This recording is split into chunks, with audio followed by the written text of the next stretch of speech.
ప్రియమైన దేవుని బిడ్డలారా, ఈ కొత్త ఉదయాన్ని దేవుడు మనకు దయచేశాడు. ఈరోజు మన అడుగులను ఆయన చేతులలో ఉంచుతూ ప్రార్థనతో ఈ దినాన్ని ప్రారంభిద్దాం. ప్రార్థన.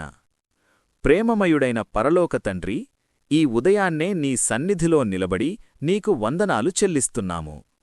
నిన్న రాత్రి మమ్మల్ని కాపాడి ఈరోజు జీవంతో మేల్కొలిపినందుకు నీ కృపకు కృతజ్ఞతలు ప్రభువా.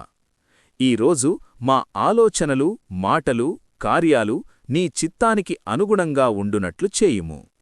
ఎటువంటి భయము, ఆందోళనమూ లేకుండా నీ శాంతితో మమ్మల్ని నింపుము.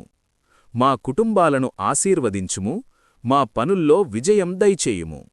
ఎక్కడికైనా వెళ్ళినా, ఏ పని చేసినా నీ సన్నిధి మాతో ఉండునట్లు చేయుము. యేసుక్రీస్తు నామంలో ప్రార్థిస్తున్నాము, ఆమేన్. ఈరోజు మీ ముందున్న ప్రతి అడుగులో దేవుని చేయి మీతో ఉండును. భయపడకండి, ఆయన మీతో ఉన్నాడు.